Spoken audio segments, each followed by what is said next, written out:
Hey, what's that big thing? What's that giant sausage flapping across the arena? I think I'll put a witch down to counter it. Yeah, make sure that I put that witch right next to the princess tower for fireball value. Why don't I put a wizard down too? Make sure I put that wizard right next to the witch for fireball value. Let's put an E-Wiz down too. Make sure I put that E-Wiz down right next to the witch for fireball value. Let's top it off with some archers. Make sure that we get them all within fireball range. Yeah, that's a good idea. That'll take care of the giant flying sausage.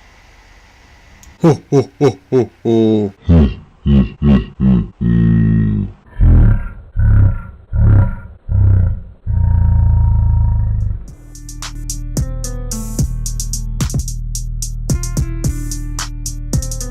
What's crackin', everybody? Hello and welcome back to Gaming 101 with Mr. Berger.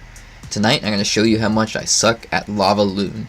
No, I'm just kidding. This is totally a deck, or actually even an archetype. I would call it an archetype in its own, the whole LavaLoon thing, that I've struggled with for some time. I'm still working out with the kinks. I'm not great with it, but I've come back to it a number of times, and I feel like I've gotten better each time. So, there's been a bunch of different variations that I've tested out, and I wasn't doing so hot at first, and I've watched a few videos on it, and tried it a few times, gotten frustrated and gone away and tried different decks for a long time and then come back to it, and as I mentioned a little while ago, done a little bit better each time. So Clash with Ash recently did a video on LavaLoon with basically the top LavaLoon player in the game right now. His name is Nova I Bochum, but I'm probably butchering his name because I just said it the same way that Ash said it, and he's always saying how he butchers that name. So anyway, I digress.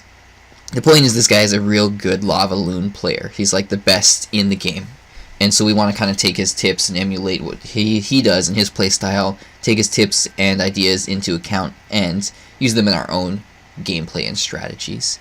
So I'm going to go ahead and show my replays here, some of the ones that I did pretty well in, because I think that that'll do a good example of showing us how to properly play this deck. And of course, if you want to see some better examples, go check out that video done by Clash with Ash. Now, let's talk about this deck. Since it's a LavaLoon deck, or a Lava Hound deck, you have this 7 elixir cost flying tank. And she's really powerful, she's really beefy, she has a lot of health. So that gives you the potential to build up this really heavy beatdown push. You put the balloon behind the Lava Hound, and it just wreaks havoc. It's really crazy. The balloon can just annihilate a tower just so fast. It's ridiculous. Like, the tower's just gone. Poof, dead. So if you have that really heavy tank in front of it, she soaks up all the damage, and the balloon can go to town on that tower. So that being said, you do have this potential for a big beatdown or snowball effect, and that gives you a lot of potential for 3 crown wins. Now, I think we see a couple here, probably this first one. I'm not 100%, but we'll find out. And again, that's not always going to be the case. If you win by 1 crown, it's still a win, right? So take it. And that's how the game goes a lot of the time. So let's talk a little bit about opening moves. Now, one thing that they mentioned in one of the videos that I watched was you generally want to wait until you see your opponent make the first play. And what is the reason for that? Well, you kind of want to be able to react to what they do first, and you don't want to waste one of your cards on something that was unnecessary. So you don't want to like waste your guards or something in the back and then have nothing to defend against their hog or their ram or their lumberjack or whatever. Because, and this is something I'm going to stress a few times, the only ground targeting units that you have in this deck are the guards and the tombstone. Excuse me, not the only ground targeting, but the ground troops, right? They're the only ground units that you have in the game, in this deck. So, one of your ideal starting moves, if you're not waiting to see what they do, personally, I don't like to sit there and hang on to see what they do. I like to cycle something in the back, but hey, maybe that's why I'm not a 6K player, right? Anyway, one of the things that you do want to do, ideally, is you kind of want to open with a tombstone. So that's something to keep in mind.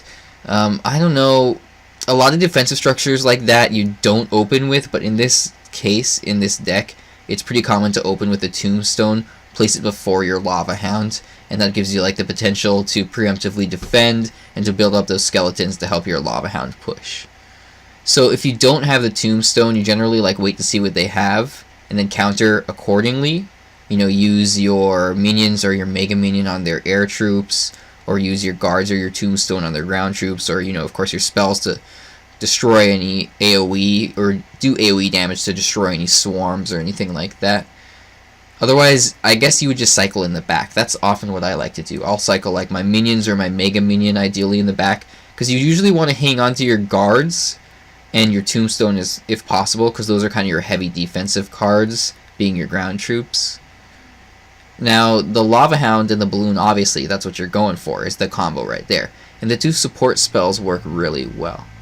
So you could open with a Lava Hound as your very first move, but you usually want to see what they're running. It's only if you really know their deck that you open with the Lava Hound, but then, I mean, how would you really know their deck if that's your opening move, right? Unless you're able to like pick up on what it is right away by the first thing that they do. So usually you don't open with Lava Hound as your very first move, but hey, maybe you want to YOLO it and give it a try. Let me know how it goes. Alright, so a few things that I want to talk about still. So you generally want to try to save the tombstone and your guards for defense, obviously, because they're the only ground troops, as I mentioned already, and I say that again because it's really important to keep in mind. Like, you really want to memorize that. Keep that tombstone and those guards on defense. Of course, you can use your minions and your mega minion, and of course your spells as defense too, but those are your ground troops. So hang on to those if you can. Generally, you would cycle your other cards, your air support, in the back. That's what I like to do. So the tombstone before the Lava Hound, as I mentioned, this is a common play in Lava Hound decks. So don't be afraid to tombstone before you even put your Lava Hound down. You don't have to Lava Hound first and then tombstone, unless of course the situation calls for it, and that's kind of what you have in rotation. Generally, you actually want to tombstone first. Alright, so against Three Musketeers or really heavy decks, you're usually going to see an Elixir Pump. And you always want to try to fireball the Elixir Pump. Now, this is common with most decks nowadays. You want to make sure that you're fireballing or using your heavy spell like your Rocket or your other medium spell like your Poison on the Elixir Pump. There's no need to save it for the Musketeers if you're running against Three Musketeers, because you can have other things to counter that. And speaking of Three Musketeers, this is a Three Musketeer match right here. So let's take a look at what I do. You'll see that I'll often fireball the pump if I get the opportunity, unless it's not in rotation, because you don't want to allow them to gain that elixir advantage and get a big beatdown going, because you probably won't be able to come back from that. Now, another thing to keep in mind with the fireball, and there's a replay that I want to show a little bit later, where I get some crazy fireball value. A fireball plus a zap, or a fireball plus a log, but since we're running fireball and zap in this deck, I'll use that example, will completely destroy any of those mid-range support cards like the Musketeer, the Wizard, the E-Wiz, so on and so forth. Of course, as most of you know, the Bowler and the Executioner are beefier, so they won't be destroyed by those, but all the beforehand mentioned cards will be destroyed by them. So this is really good support for your Hound. You're going to send the Hound in, and if you have enough elixir, you'll send the balloon in behind it, and they're probably going to put like a Musketeer or a Wizard or an E-Wiz or something to counter it. You send in that fireball, and keep in mind the fireball will knock a unit back a little bit, so don't make the mistake of missing your zap because of your fireball placement, right? So generally you send in your fireball and then you zap right before the fireball lands, and that will allow you to completely destroy their Musketeer or their Wizard or whatever they place down. Now, when you do start to push in one lane, do be wary of aggressive decks pushing the opposite lane when you place your Hound down. So they're probably going to be like, okay, that's 7 elixir invested, and maybe they have Bandit and Dark Prince, like this guy does in his deck, and Ice Golem. It's definitely a very bridge spammy deck with the Three Musketeers. He might opt to push the opposite lane as soon as I put my Lava Hound down. Now in this case he didn't have the opportunity to do so because he had already used his Bandit and stuff right before that, but generally that's what you would see. Now there I actually used the fireball on the musketeers and I missed one of them, so that wasn't very good. But what I was trying to do is just ensure that my Lava Hound and my balloon could connect, and I decided to use the fireball on the musketeer rather than the elixir pump, just to kind of ensure that push, and then try to play defense for the rest of the game here. There's only about 30 seconds left that I have to play defense for anyway, so I was hoping that that elixir advantage wouldn't cost me the game. Anyway, getting back to what I was talking about here. Counter accordingly when they start pushing the opposite lane. You got 2 cards in here. Sorry, you've got 4 cards in here that cost 3 elixir. So when you put down your 7 elixir cost Lava Hound, if you're at 10 elixir, you've got enough for your minions, your Mega Minion, your guards, or your tombstone. Alright? So all 4 of your support cards cost 3 elixir, and you can use those as soon as you put down the Lava Hound.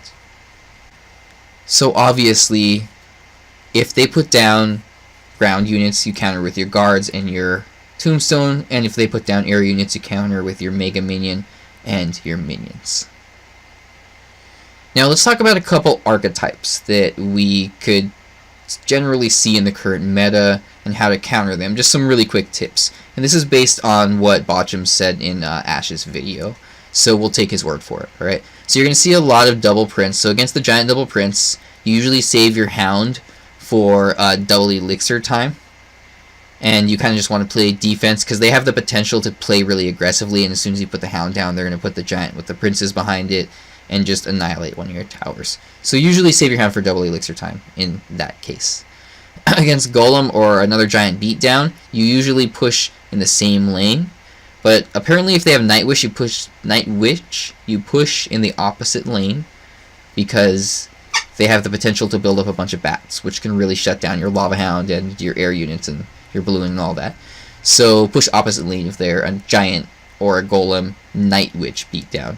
Otherwise, same lane. Against siege, so against mortar or X-bow, apparently you want to push the opposite lane, possibly tower trade, because you'll let their X-bow and all their support that they invested on it lock onto your tower. Well, you'll just get that powerhouse combo of the Lava Hound and the balloon going in the opposite lane, and you'll be able to basically tower trade and potentially get a very big snowball push going, and even go for the 3 crown win if possible. Alright, now against a mirror matchup. Well, Bochum says, and I quote, "It's pretty stupid." That was his words on how this mirror matchup goes. He doesn't like it. He's not a fan of it. Maybe he wants to be the only one playing Lava Hound, right? Anyway, what you do want to do is roll the dice and hope that you get a better starting hand, or hope that your opponent is not as good as you.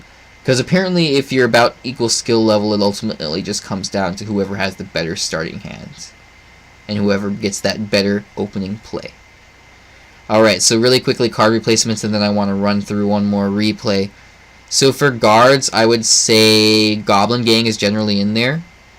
That's what you would see in this deck most of the time. But they put guards in there, or he put guards in there rather, because of the Prince heavy meta. You see a lot of Prince and Dark Prince, and the guards counter those pretty well because of their shield effect. For a Mega Minion or minions, you could go for more air units. Baby Dragon works well in Lava Hound decks, and so does the Inferno Dragon, so I would go with one of those. For spells, you could run the arrows in the place of the zap, and then lightning in the place of the fireball. That's a very common variation. And obviously, if you're going to change the Lava Hound or the balloon, you're going to completely change the deck. Alright, so for this replay, why don't I go ahead and talk about the match, and I'll discuss the decision making that I do, kind of look more into the thought process that was going through my head as I was playing this deck, right? And share it with you guys. See what you think of it. And leave me comments, because again, I'm not that great of a Lava Hound player. Let me know what I could do better, and if you have any particular strategies on Lava Hound that you'd like to share. Alright, so here I got to defend against that hog. I know that he was going to freeze my guards, but I had to get something down against the hog anyway. And I love those cards, dude. I love that they're great in the meta now, because they survive the zap or the light spell like that because of their shield. Now I actually sent in a naked balloon, but look at this. I zap, and then I fireball, and that completely destroys his magic archer, and his E-Wiz. So he placed them together. I mean, look at that fireball value. I don't even know what magic archer costs. I think it's like 4 or 5, right? Yeah. So anyway, E-Wiz costs 4. That only cost me 6 elixir, that combo with the zap and the fireball. And they got a bunch of damage off in the tower. Now I gotta defend here. I used the Lava Hound right after he used his hog, which wasn't a very good play. You know, I should have played harder on defense. But I decided, okay, it's okay if I lose the tower. I'll just use my minions. He zaps them, which doesn't completely destroy them. Brings them down within 1-shot range from the Princess Tower. But that does him no good because now I got my Lava Hound in front tanking. Ooh, but then he uses the E-Wiz and that completely destroys them. So I decided, okay, I'm just going to go for the heavy push. And I put the balloon at the bridge behind the Lava Hound. And even though it's a little bit late, I decided, okay, maybe it can connect to the tower, get some really solid damage off. I put the Mega Minion at the bridge in an attempt to shut down that E-Wiz, and the balloon does connect, and the death damage does a bunch of damage to the magic archer. That magic archer is pretty squishy, and you can see I have that fireball in hand. I was thinking of fireballing the magic archer, but I decided against it. And here he's got the knight coming, and he's got a big push coming, so I'm like, okay, I gotta do something on defense. Place the tombstone hoping to get that hog, but it doesn't work out. Regardless, I place it so that it is far enough away from the log that it doesn't get destroyed by the log, and it does distract his goblins. So that wasn't too bad. That worked out pretty well for me. I liked it. Alright, now here I'm going to go for the big push again. I don't really have enough spell damage to completely break through. I decided to use the fireball on the magic archer to get some chip damage off on the Princess Tower and destroy that. Now I'm going to go for a big push here. Let's see what I do. I got the balloon in hand. Now he's going for a push 2 on my main king tower. So I successfully distract the hog that time with my tombstone. And you can see that the Lava Hound is going in with the balloon and can connect here. And that's pretty much GG for him. Now I just got to defend for the last 10 seconds. And that's pretty much it. Thanks so much for watching, everybody. You can check me out on all my social media links. You can find me on Facebook. You can inspect me on Instagram. You can tweet me on Twitter. Or you can rage at me on Reddit. Have a good night.